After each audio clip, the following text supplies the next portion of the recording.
Welcome to 908 ENT, the podcast. I'm your host, Sal and Darnell. We're here to help you take another step towards success.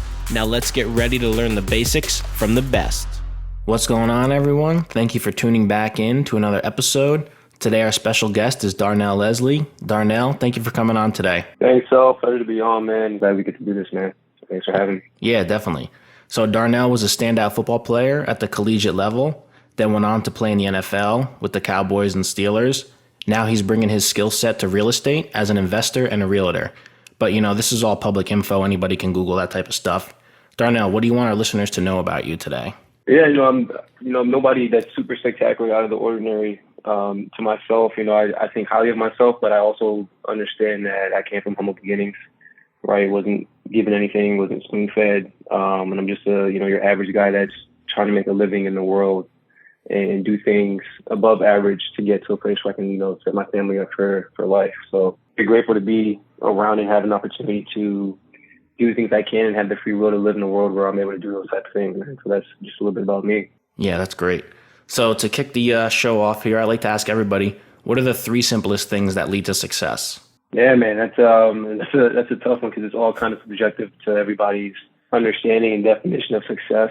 Mm-hmm. For me, success pretty much means, time and financial freedom, right? And to get that, in my opinion, and what I've learned so far in life is you have to be grateful for where you are right now. Understand that, your current circumstance isn't always going to be forever, as long as you understand where your end goal should be and where you want to be in life. So I'll say gratitude. I'll say just having patience, trusting in the process. And again, just understanding that things will change and come into your time, into your play when you consistently take the action. And the last one is just consistency, right? So patience, consistency, and just gratitude for me, man, all around. Yeah, those are great. I mean, they all go hand in hand too. So those are definitely three solid ones. So you're into the real estate industry now. Can you share a moment or experience that inspired you to pursue that? Yeah, actually. So it's kind of cliche, but I feel like every real estate investor I've heard speak on a topic like this they've always mentioned the same book around Rich Dad, Poor Dad, man. Mm-hmm. And for me, that moment was my last year in Canada playing balls with Hamilton Tiger Cats out in Ontario. And might have been like 2018, end of 2018. And I was literally sitting in my dorm room scrolling through Rich Dad, Poor Dad. I finished that book in like maybe 4 days. It was an Audible book. And when I got done with that book, Sal, my entire mindset on money changed, my entire mindset on wealth building changed, entire mindset on, just how to acquire wealth and money itself changed in general, which is just what Robert Kiyosaki preached about, right? Don't work for your money, let the money work for you, mm-hmm. And find ways to always leverage that money for more. So for me, that route was real estate. From there, he had, a crap ton of examples in that book around how real estate can change your life, how it's changed his, and then the other millionaire that he know in his personal life. And so when I was done with ball, I dove right into IT and into the technology field, which I got my degree in from college at Monmouth, but then also dove into real estate. So I started as an investor in real estate for the last 2 years. And then most recently, I got my license to sell the retail side of real estate back in like November of 2022.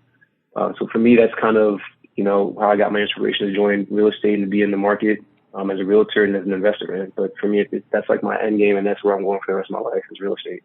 No, that's great. So you were already kind of getting the wheels in motion while you were kind of playing with the real estate thing? Yeah, man. So it was very early, very premature. I didn't know anything about real estate. Initially, I thought you had to be like rich to buy your own house, and you have to buy the house all cash, or there's no bank financing. I knew nothing about real estate, literally nothing. Mm-hmm. So when I'm reading his book and I'm like, how are these people buying these properties, doing these crazy things and buying these 12-unit apartment complexes, things like that, that definitely piqued my interest. So when I had more free time and downtime when football was done, when I retired in 2020, real estate was like the one thing I gravitated towards, right? Learning about real estate, learning about investing, learning about the different ways to invest in real estate, both on the retail and the investing side. So definitely try to double dip in both, but not as much as I probably could have, thinking back on it. So, I mean, like being able to know what's next is definitely a valuable skill set, whether that is athletics or business. But I feel like a lot of people sometimes get caught up when they do stop being an athlete and they kind of don't know what that next step is. So the fact that you were able to kind of get the ball rolling while you were still playing is definitely great. Yeah, for sure, man. I mean, and being a high caliber athlete playing D1, right? Like we're put in a box almost, right? Like we tell ourselves, but then society tells us you're a football player. and that's all you are, right? So when we see you in the streets, hey, there's that football player Sal, there's that football player Darnell. When really that's a small segment of our life, right? You know, I know, everybody else that plays ball knows that this game only lasts for most people up to high school, for even less to college, and then 1% of that in the NFL, right? So for me, it was just, you know, understanding that that timeline and that window was going to come to an end at some point, and I need to find a way to kind of pivot into something else that I could, you know, help my family out and grow our generational wealth that way as well. Yeah. So can you share a valuable lesson that you've learned from, whether that was through athletics or just being in the real estate industry now? Yeah. Valuable lesson, man, is to diversify yourself. And I didn't realize that until after I was done playing ball again, right? Being pivoted, being pinholed into being that quote unquote athlete. I didn't have an opportunity to dive into a lot of the other fields that I had interest in, right? For me, I'm very interested in arts and crafts. I like using my hands. I like breaking things down and building them back up, things like that. So I didn't have that opportunity. I did have the opportunity. I didn't capitalize on that opportunity like I probably could have all throughout school. And so for me, that was the one takeaway, was diversify yourself. And I'll tell any young athlete that same thing, right? Diversify yourself. Make sure you're tapping into the avenues of life and into the things that you find interested in, not just the things that society puts in front of you based on your quote unquote title, right? So you can be a football player. You can also be an artist. You can also be a singer if you want to. You can also be a damn chef, right? Who's to say that you can't have all those titles and still be successful in all of them, if not one of them? So for me, that was definitely my biggest takeaway, and the lesson that I've learned was just, again, diversify yourself, find ways to tap into things that you're interested in, and not just what society puts that title on you as. Yeah, 100%. And even that's like a great point. And even just like athletics in general, like diversify it and play all different types of sports. Because I feel like now a lot of people, it's just like, all right, you play this, you play this, you play that. Like, that's it. Like with sports, it's like, all right, go and try and play every sport. Like, who's to say you can't? Yeah, and then so even to that point, man, like growing up, I didn't play many other sports, dude. Like I grew up playing football. I put on my first pair of shoulder pads at 6. I ran track for 2 years in high school, and that was literally it. No other sports, right? And part of that was because my parents just probably they didn't care too much about sports, and they knew I was happy and I loved football, so they kept pouring gas on that, which I appreciate them for. The other side of that was just my friends and my friend group. They didn't play any other sports but football either, so I wasn't exposed to much. But to your point, man, I think if you are an athlete in general, just be an athlete. Let your athleticism bring you to other sports that can gravitate you and bring you to other levels of success, right? Who's to say that you can be awesome baseball players, right? Who's to say, right? So to that same point, just diversify yourself in everything you do, not just within your sport, not just within your athleticism, but just in your life in general, right? Be as much as you can be, because there's no limit to it. Yeah. So over the years, whether that was athletics or now in real estate, you have any favorite kind of quotes, mottos, mantra, code, anything you kind of live by? Yeah, I got kind of two, man. So my mom growing up would always tell me, do what you have to do so you can do what you want to do. Right? That was one of those things. I was a kid that always loved to go outside after school. I would do my homework and want to go outside immediately after being home for 30 minutes, right? I'm out on the phone. Yeah, Mom, I got my work done. Let me go outside and play. She knew I wasn't getting my work done and my homework done. So she would always tell me, do what you have to do so you can do what you want to do.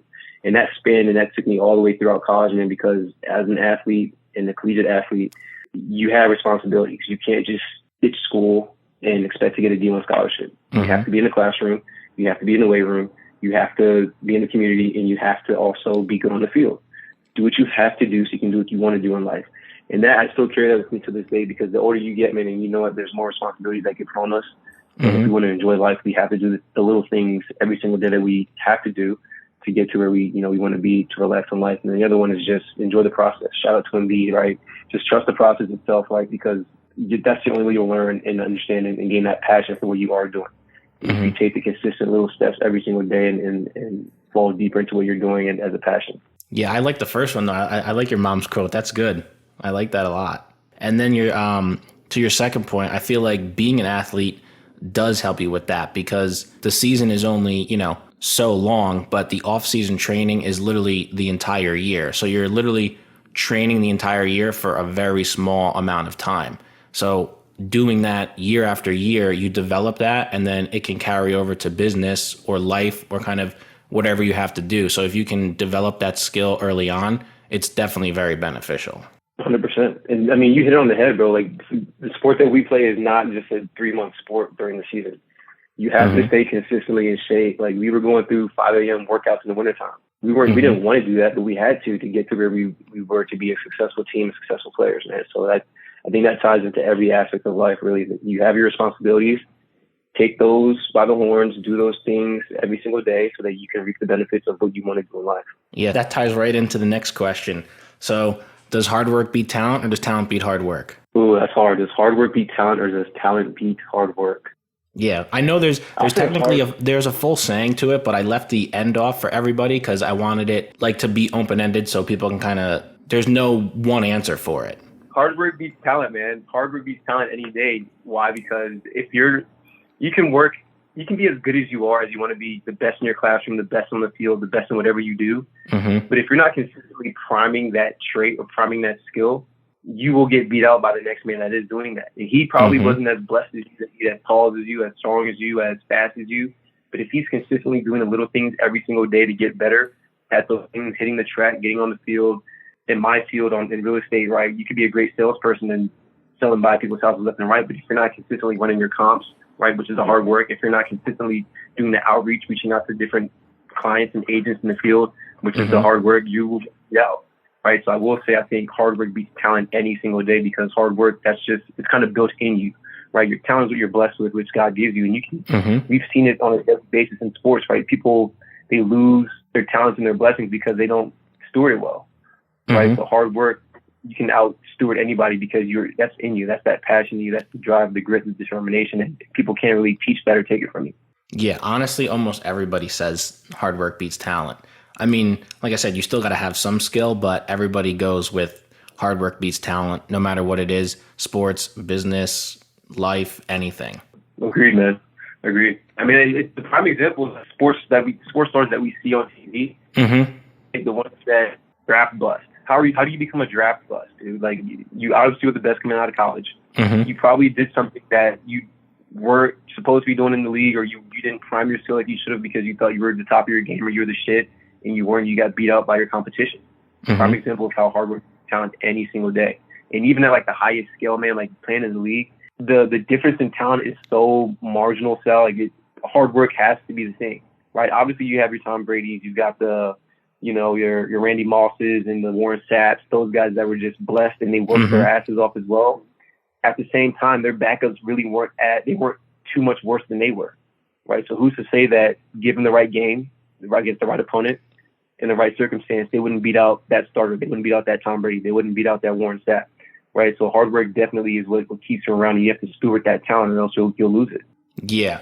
I mean, that's great insight because, not everybody can have that insight like you do. So to be able to see that's the highest level of athletics you could talk about, and you literally gave a great example right there. So moving into the next question, it kind of segues right into it. What's the best way to overcome an obstacle or setback? Best way to overcome an obstacle or setback. Again, that's it's subjective to the person. 100%. Right. To me, I'm going to say it all comes down to your mindset, man. I think you have to kind of be grounded in something before you even get into that adversity or that setback, so that you don't fall into a place of, depression, or which everybody probably goes through. I can't really speak too much because I'm not a professional there, but you kind of have to have some sort of background or some footing to fall back on. You have to be rooted in something, in my opinion, as to how you can get out of that adversity or that setback. Right. For me, prime example, man, you would have been at Monmouth when I was there, when I broke my foot. I broke both my feet, actually, back-to-back years. One was I broke my foot spring ball, 2015, and then I broke my foot again that next 3 months when I came back from rehab, fall of 2017, right, back-to-back. I easily could have fell into a place where I just didn't want to play ball no more. Easily could have fell into a place where I was depressed, walking around school, hated life, hated the team, didn't want to be around anybody and be a part of anything, right? But I thank God that I was rooted in God and Christ himself right now. But that's what my backbone is. My backbone carried me through, because I knew that at the end of the day, that adversity and me breaking my foot would only make me stronger. Face adversity the next time I go through it, right? Because it always happens to us. We're not just going to go through one adverse time in life. That happens on a daily basis for people. So I think, man, you have to be rooted in something for you to get through adversity. So that's kind of where my answer goes. I think there's a bunch of different ways people can kind of come out of that one for sure. Yeah, but like you said, having that foundation, I mean, that's kind of what it's all about. For sure. Yep. You gotta be rooted in something, man. You have to be rooted in something so that when you do get in those places, you can dig yourself out. You know exactly where to turn, where to go to, who to get you out of that slump. Yeah, 100%. So then moving on, we got another, this or that question. What do you think is more important, passion or motivation? Passion, 100%, dude. Motivation is fleeting to me because I can watch a YouTube video right now and be motivated for the next Yeah. 24 hours, right? Like I can watch an E.T. the Preacher video, or I can watch a Goggins video and be motivated for the next 24 hours. Mm-hmm. But once I forget about the quotes that they talk about in those videos and those, the highlights of that video, then where am I? Okay, so to me, motivation is very simple. I think it's important to have motivation, to have motivational people around you in aspects that can boost your drive. But I think in all, man, the passion has to be there because, again, that's kind of in you. And that's something that people can't really take from you. People can't teach you passion. Mm-hmm. People can't teach you how to be devoted to something and sacrifice and want to give your all to something, right? People can show you that, which is what motivation is, but people can't teach you and ingrain that in you. That has to come from within there. So for sure, I think passion over motivation any single day. Yeah, and what you talked about, I mean, that's so common now. Like anybody can see a motivational video, motivational quote, or, listen to this song, that song, like, oh, I'm hype, I'm ready to go. Like, I'm going to start this, I'm going to start that. But like, it wears off, like you said. The passion is literally what drives you to do what you love. So at the beginning of the episode, you talked about Rich Dad, Poor Dad. How do you continue to stay updated and continue to learn? So you talked about that book. Is there any other books, trainings, podcasts, videos, kind of things you do? Yeah, man. So I don't even listen to music anymore. Honestly, in the car, I do listen to music a lot. In the car, I don't listen to music. When I'm driving to work or when I'm just driving around or just sitting at home, I'm listening to a podcast, to be completely honest. And most of the times it's a bigger podcast. It's either the Real Estate Rookie Show or it's just the BP regular OG podcast, right? Just, again, finding ways to get more ingrained into my network, finding more ways to get ingrained into the field that I'm in.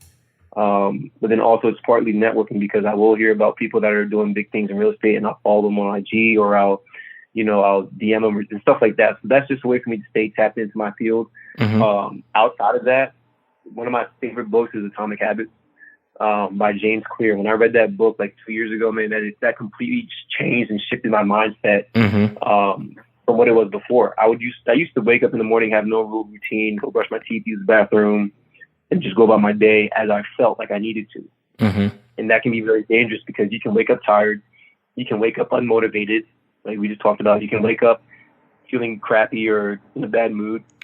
And that'll kind of dictate your day. And that's a very dangerous place to be at, especially if you want to be successful. Because we talked about it before. Success, in my mind, is driven by consistency and taking the small actions every single day. So if I'm going to hold myself to a standard of being consistent and successful, a routine is critical. Right. So for me now, as opposed to waking up, doing what I wanted to do based on how I felt, I wake up and I have an intentional routine every single morning, making sure that I don't deviate from those tasks on a daily basis, because I know at the end of the day, I can check off a box and say I did X, Y, and Z, and I did this, and that. So even if I don't feel the best when I wake up, I can still look back at my day and say I got so much stuff done today that I feel better. Right. I know I did better if I beat up my competition. So I will say Atomic Habits was a book that changed my entire mindset on just ways to find small wins within your day, but just ways to be 1% better than you were the next day or the day before, right? So it's the small marginal gains that compound day after day by just being consistent and having those set routines, rules, and regulations in play for your life.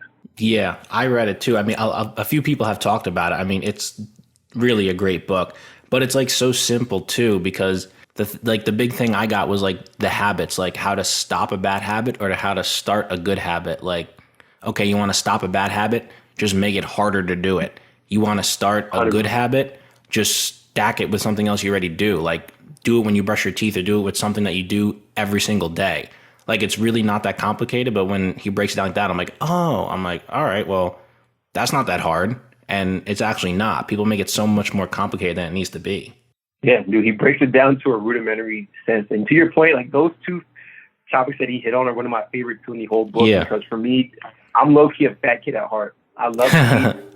I love chips. I love salty-ass food. I love all the stuff that's not good for you. And so for me, now that I'm living on my own and I'm not with my parents, I don't buy that shit anymore. I buy a lot. I will buy a carton of ice cream. right? But I'm not buying that stuff every day. I'm not buying chips every day. I'm not indulging in the sweets and the snacks and stuff because I understand that that's something that I don't want to continue doing with my life so I can keep my physical being and my mental mindset and things of that nature. So I make that stuff hard by not buying it anymore. I think to stay away from that stuff if I can. But when I go home to my mom's house, I kind of indulge. I'm not going to lie. Right? But so finding ways, to your point, to make stuff hard is the key because that's how you literally just time box yourself. You seclude yourself from doing the stuff that you know you shouldn't be doing. Yeah, definitely.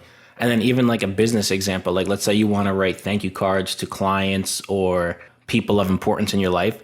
You're never going to do it if you don't have those thank you cards. So you got to go buy them and have them there.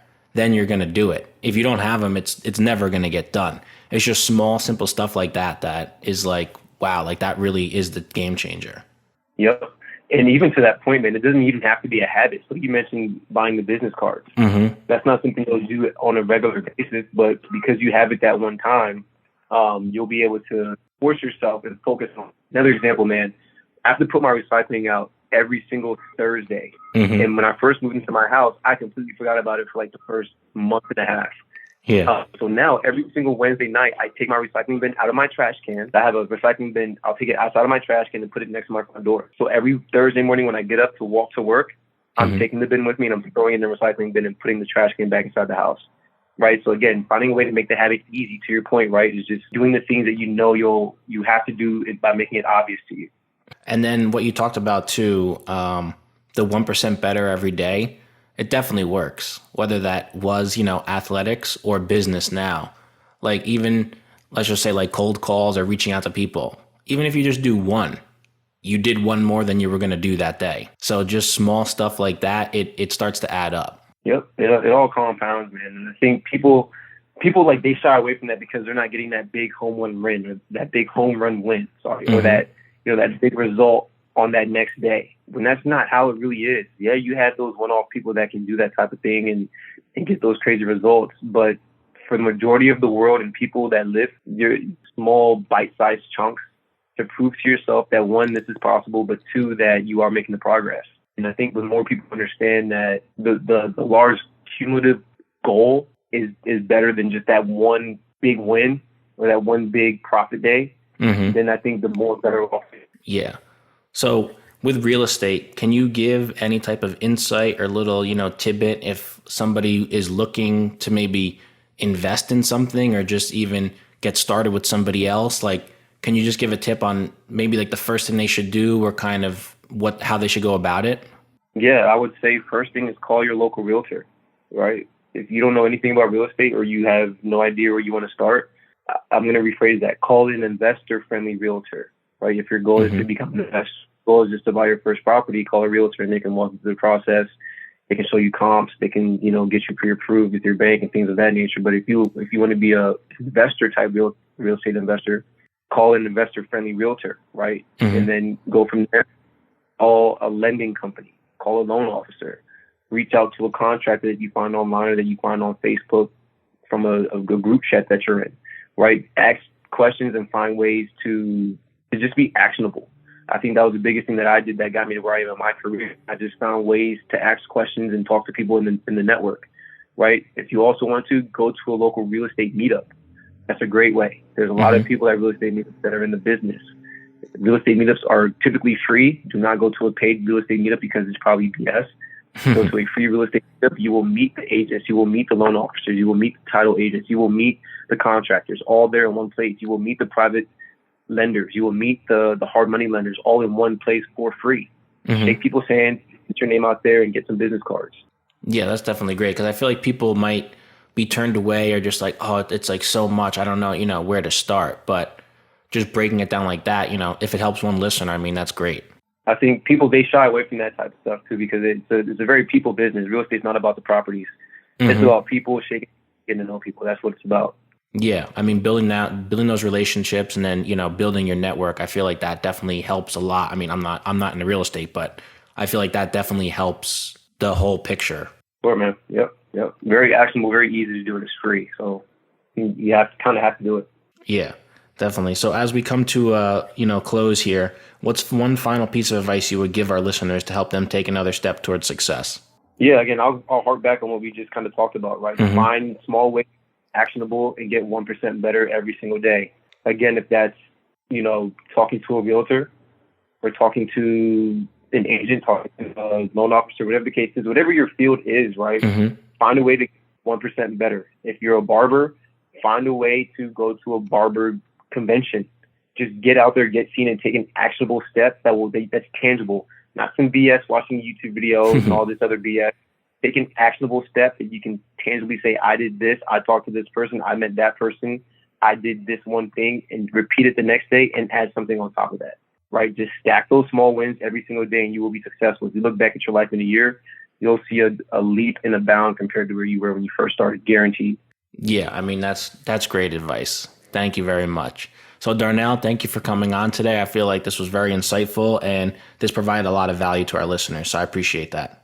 Yes, I appreciate you having me on, man. This is awesome. Hopefully people got some value from it, and I'm excited to talk to you again, man. Yeah, definitely. So if anybody wants to connect, feel free to reach out. And then if you would like to reach out to Darnell, what's the best way for anybody to connect with you? I'll say social media. On Facebook, I'm just Darnell Leslie. On Instagram, I'm Darnell Jamar2_. And feel free to shoot me a DM, a voice message, whatever the case is. I'll do my best to get back to you guys. Yeah, definitely. Thank you. And if, like I said, anybody wants to reach out, feel free to connect.